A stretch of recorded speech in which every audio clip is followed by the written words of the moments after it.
Welcome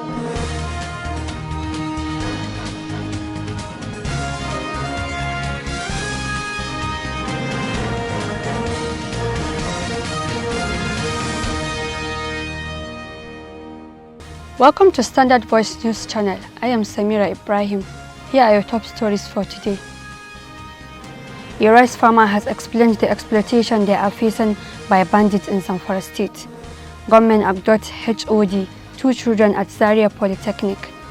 The post emir Mustafa Jakolo accuses Malami of witch hunting Magu. On business, companies get November 30th deadline for earnings results. And on the international scene, Trump claims victory hours after saying Biden won. Now the news in details. A large-scale rice farmer in Zamfara State, Alhaji Nuhu Demi, has explained how bandits have made things difficult for them in Zamfara State. Alhaji Nuhu Demi said this year's farming activities could be described as the best because of the abundant rainfall recorded, but the problem of bandits have deprived them of yielding the benefit of the bumper harvest. The rice farmer explained that the bandits have continuously invading their farmlands, preventing them from harvesting anything. For more details on the story, over now to our correspondent, Shehu Magaji.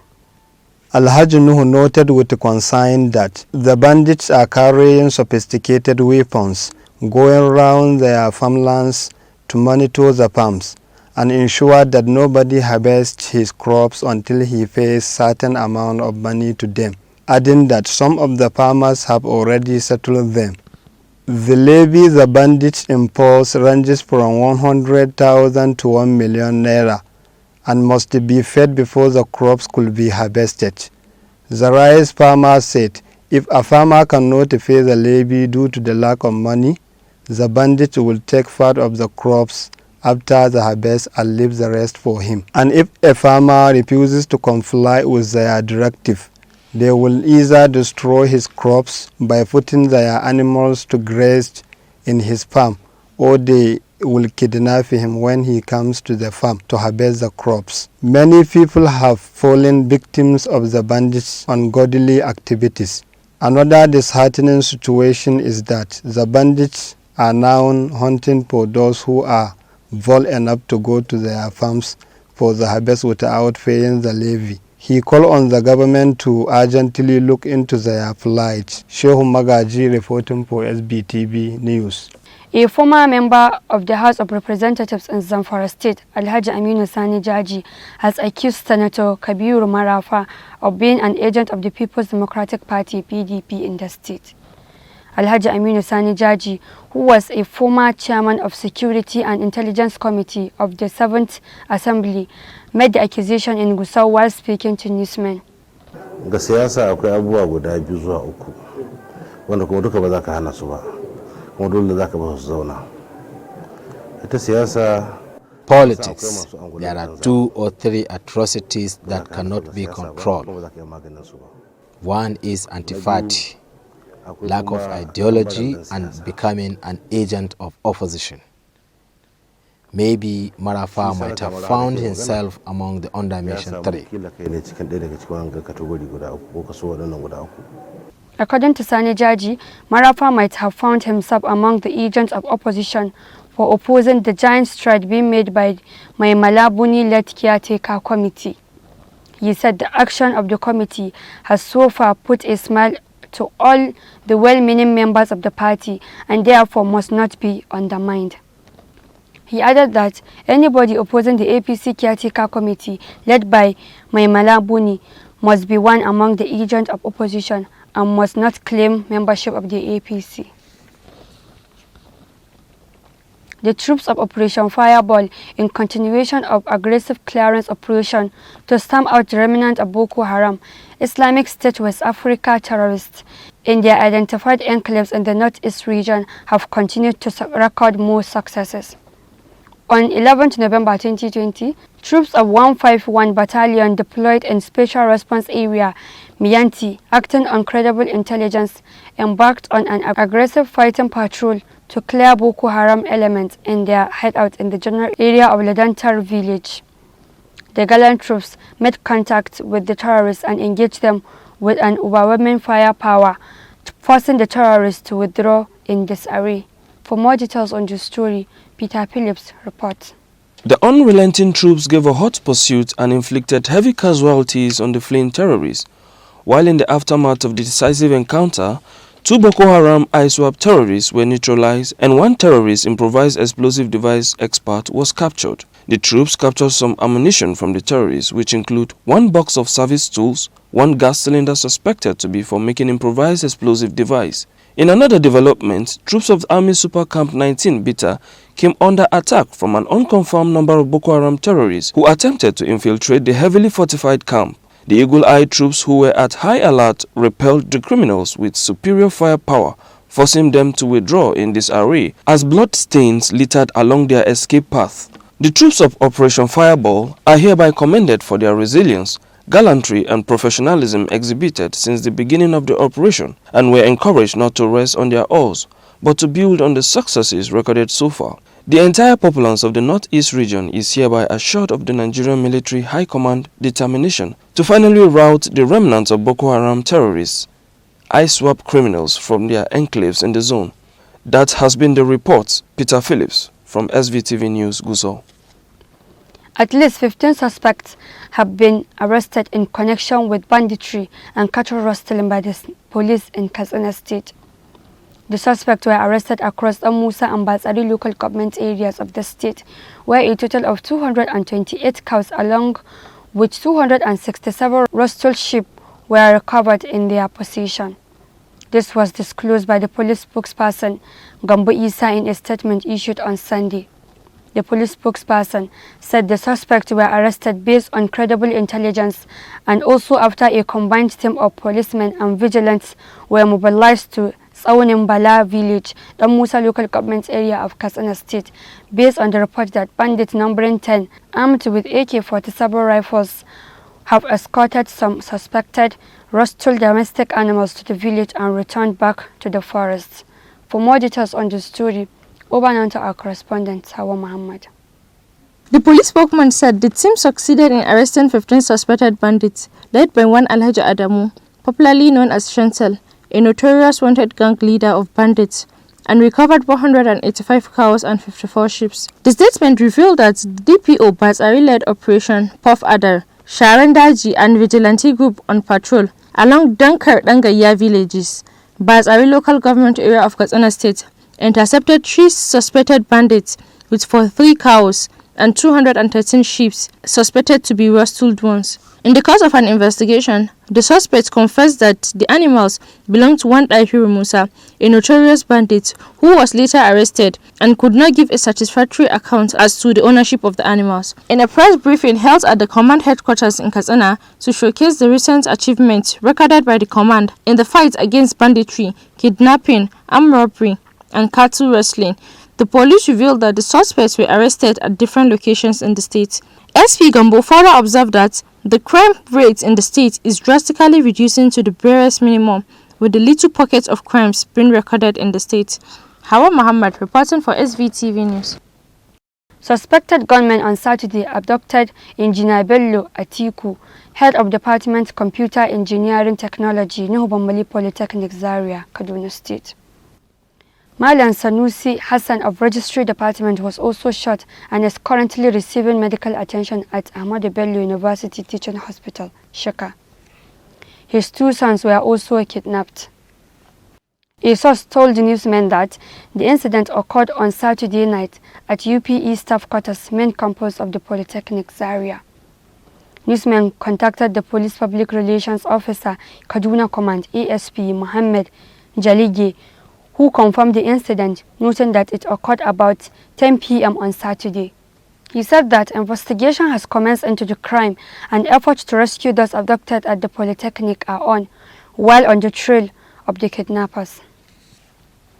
Governor Aminu Bello Masari of Katsina State has called on the National Boundary Commission to hasten the demarcation of the remaining 5% boundary lines between Katsina and Jigawa and the boundary with Zamfara State.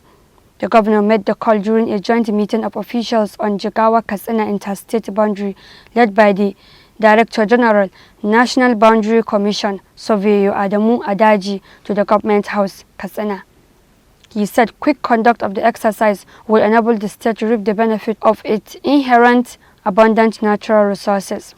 Governor Masari further observed that proper demarcation was necessary considering increased competition on land as a result of the increase in population and the availability of natural resources. For more details on this story, Beauty Abdul Malik reports. He said, if the states are properly demarcated, it will give each state the opportunity to harness the deposits of the natural resources in their areas. The governor reiterated that his government is particularly interested in the boundary between Katsina and Zamfara because of the availability of natural resources in the area, adding that a lot of discoveries of natural resources are done along the boundaries, as most of the proceeds go to Zamfara instead of Katsina. Governor Masari said that he is interested in knowing which part of the area falls in Katsina or Zamfara state to enable them harness their own natural resources, adding that his administration had established a mining company and secured its license to exploit all available natural resources in the state. The governor therefore called for a meeting involving all stakeholders and custodians of history and culture, as well as the traditional institutions who know every inch of the land in resolving all outstanding boundary issues.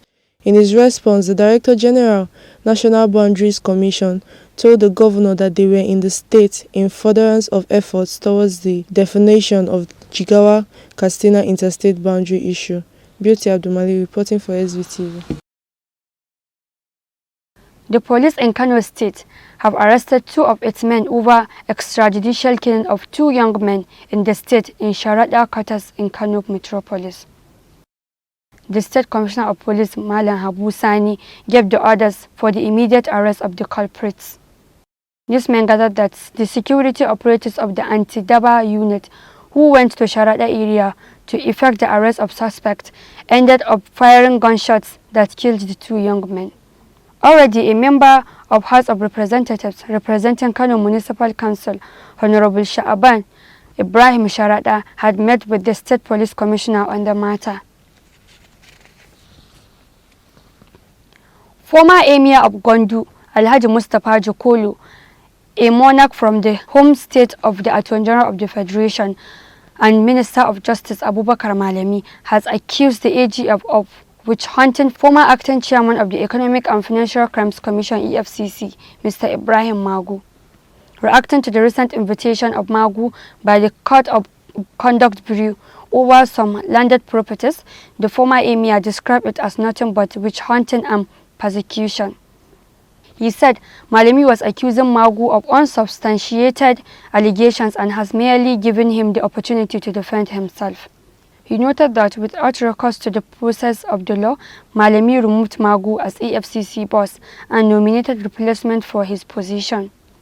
Alhaji Jokolo said Malami recommended 3 names as Magu's replacement without even waiting for the president to consult the chief of staff, the secretary to the government of the federation, or inspector general of police, or Magu's professional superiors. Nasarawa State Governor Engineer Abdullahi Sule has vowed that his administration will not rest on its oars until local government areas in the state pay their workers full salaries before month end. The governor made the vow while speaking at the grand finale of the Bayara Vanguard Engineer A.A. Sule Coordinators Awareness and Sensitization Campaign for the Nasarawa West Zone, which held at the Nasarawa State University. According to the governor, even though the state government paid its workers full salaries before the 29th of every month, his government will not rest until local government areas are able to pay their workers full salaries before the end of the month. For more details on this story, Somaya Dusara report. Governor Sule said his administration is working hard towards addressing certain observed lapses in the financial activities of the councils, assuring that when the ongoing exercise is carried out to its logical conclusion, there will be sufficient funds available for local government areas to not only pay full salaries before month end but also pension and gratuity of their retirees. The governor described as unacceptable a situation where the council will not pay a pensioner whose monthly wage is approximately 15,000, having spent the better part of his or her life serving the state. Governor Sule urged the people of the state to support his administration in order to introduce sanity into the financial conduct of the local government areas. Sumaya Dosa reporting for SVTV News. On business,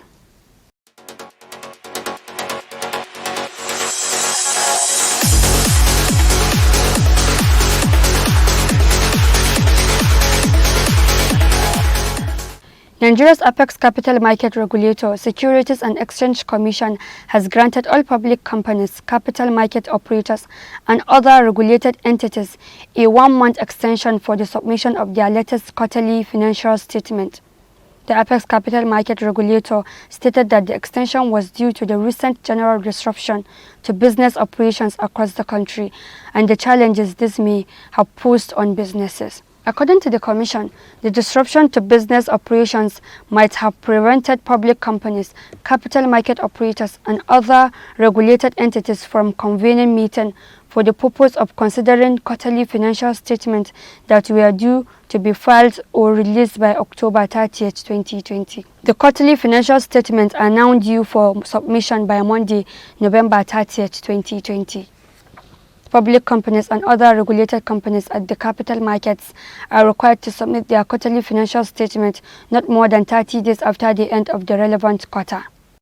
Most companies use the Gregorian calendar as business year, thus the financial statement for the third quarter ended September 30th, 2020 was due for the submission on October 30th, 2020.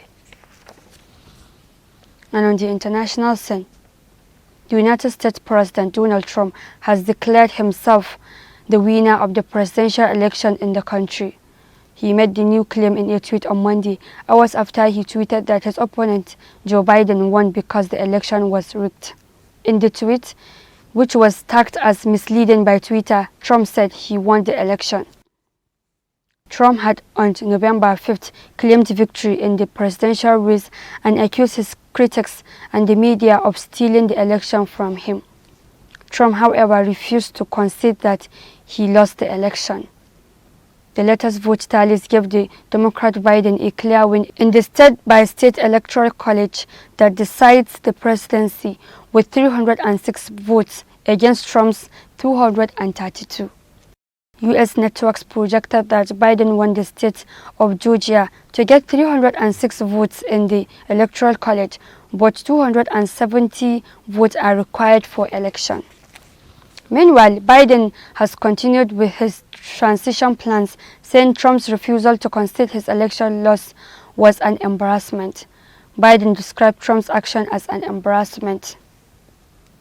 That has been the news from Standard Voice Television. To end the news, a quick look at the major headlines. A rice farmer has explained the exploitation they are facing by bandits in Zamfara State. Gunmen abduct HOD, 2 children at Zaria Polytechnic. The post emir Mustafa Jakolo accuses Malami of witch hunting Magu. On business, companies get November 30th deadline for earnings results. And on the international scene, Trump claims victory hours after saying Biden won. That's the news. On behalf of the production crew, Head of News and Current Affairs Department, Ibrahim Garbatino, I am Samira Ibrahim, wishing you a pleasant day. Keep watching Standard Voice Television News. Goodbye.